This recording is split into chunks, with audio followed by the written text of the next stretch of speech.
It is well known that Natsuki Subaru isn't exactly the greatest in terms of being an overpowered isekai protagonist. He is not skilled with any weapon, his magic is mediocre at best, and his signature ability, Return by Death, only highlights his flaws rather than compensating for it. But what if I told you that Return by Death isn't his only signature ability? He now has 2 more authorities at his disposal after Season 3. Before we dive into Subaru's 3 authorities, we first need to take a moment to define what authorities actually are, and the witch factors that they originate from. By the way, this part will dip into some novel spoilers, so you have been warned. Now with that out of the way, witch factors are one of the most mysterious elements in ReZero lore. Their origins are unclear, but over 400 years ago, the 7 Witches of Sin wielded them, along with exceptions like Pandora, the Witch of Vainglory, and Hector, the Warlock of Melancholy. Witch factors are essentially seeds of power that exist beyond the control of Odd Laguna, which is the soul of the world and the force behind things like divine protections. Authorities manifest from witch factors, granting users abilities to defy the world's natural laws and concepts. This is actually why the author TBATE states that divine protections can never surpass authorities.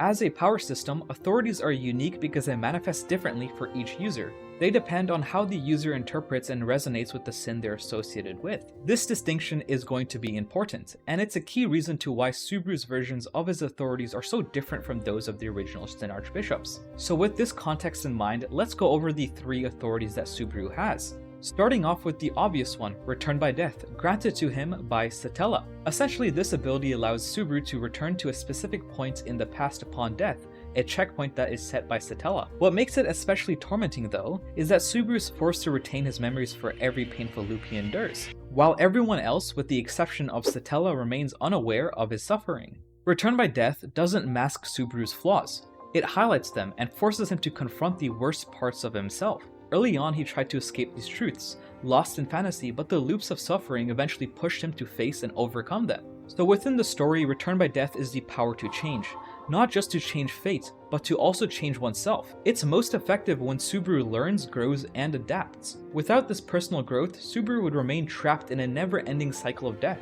and as viewers, it would be unbearable to watch him repeat the same mistakes over and over. There are still a lot of mysteries surrounding the ability of Return by Death, theories as to why it was given to him and how it actually functions. Some might say that Return by Death isn't actually time travel, but instead Subaru jumping to different timelines. But for that specific theory, I've already made a debunk video, which you guys should go and watch. But there's also another theory that I might cover in the future based on some dialogue from Al. This originates from Arc 7, where he implies that Subaru's Return by Death doesn't rewind time, but rather destroys the world and recreates it. We're not entirely sure of what he meant, but it could be a topic for another day. There's also ongoing speculations on how the Return by Death checkpoint actually works, and how much involvement Satella has in setting it up. But before we get too off topic, let's move on to the next authority that Subaru gained after Return by Death. Subaru's second authority comes from Betelgeuse and stems from the sin of Sloth. This grants him the ability known as Invisible Providence. He awakens this in the latter half of Arc 4, and it's similar to Betelgeuse's Unseen Hands. Subaru's version, however, only manifests a single invisible hand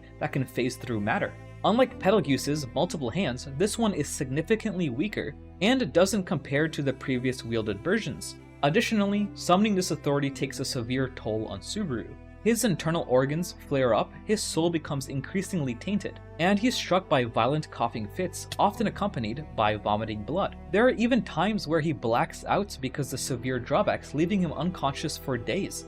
Narratively, Invisible Providence is most powerful in enhancing the emotional weight of scenes. When it manifests, it significantly amplifies the emotional intensity of a moment, and adds depth to whatever act is invoked for. Symbolically, it ties back to a quote from early in the light novel, specifically during a Shadow Garden sequence where Subaru reflects on the sin of Sloth. He says, "Because I cannot wipe away your tears." This is essentially foreshadowing for Season 4, because there will be a scene where Subaru wipes away the tears, fulfilling the quote.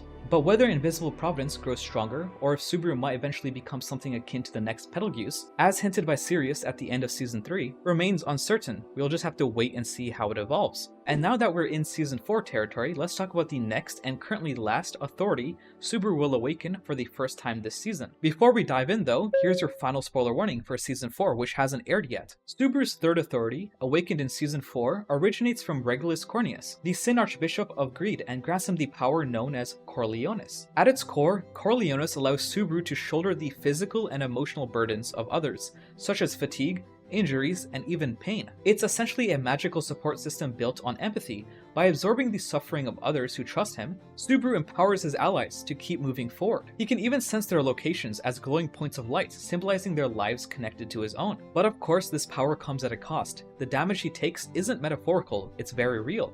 Overuse could cripple or even kill him, and that's just the first form. The second form, called division of labor, reverses the flow. Instead of absorbing other people's burdens, Subaru can now share his own, but only with those who are willing to open their hearts to him. He controls how much each person takes on, making the burden more manageable than bearing it alone. Still though, it's a dangerous power. His allies share in the pain and risk, not out of duty, but out of trust and love. And it's that emotional framework that makes Cor Leonis such a stark contrast to its original user. Regulus's interpretation of greed was all about control, domination, and ego. He twisted it into an obsession with ownership, seeing himself as flawless, always right, and entitled to the lives of others, especially his wives. On the other hand, Subaru's version is the complete opposite, a redefinition of greed as self-sacrifice. His greed is the desire to protect everything he loves, even if it means breaking himself down in the process. And just like Invisible Providence, Cor Leonis was also foreshadowed in the same Shadow Garden scene from earlier in the light novel. When Subaru says, "Because I want to have everything that I love," it's a line that reveals both martyrdom and a different kind of possessiveness. Subaru's desire to protect everyone he cares about drives him to take all the pain onto himself, a trait that defines much of his struggle in Season 2. But Cor Leonis also marks a turning point. Through the division of labor, he begins to rely on the strength of his allies, learning that he doesn't have to bear the weight alone.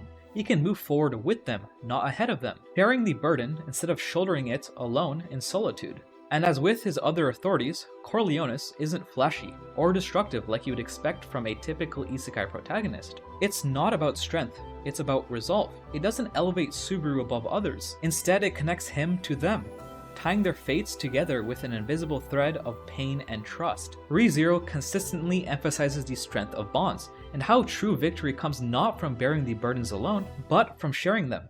Cor Leonis embodies the emotional weight Subaru has carried throughout the story, and his growth in learning to share that pain with others. Only now, the story makes it more literal. So, where does Subaru go from here? He has already inherited 3 authorities: Return by Death, which is probably envy, Sloth, and greed, and each one has shaped him in profound ways. The first one shattered his ego and morality, exposing himself to his flaws and forcing him to confront them. The second one laid bare his guilt and desire to act, giving him the opportunity to do what he cannot, in an emotional and a narrative sense. The third one turned his empathy into something tangible, amplifying but lethal, both to himself and those he shares it with. But with other authorities still out there, like wrath, lust, gluttony, and pride, we have to wonder, could Subaru take on even more? Would each one change him further? And would he still be himself at the end of it all? Because, let's be honest, Subaru's powers were never meant to save him. They're reflections of who he is deep down and what his desires are. They're just tools of sacrifice, meant to get him to act out these desires. While they help him protect others, they chip away at him. The real question is, how much more can Subaru take before he fully breaks? Anyways, if you enjoyed this video and are into anime, manga, and light novels, make sure to subscribe and check out my other videos.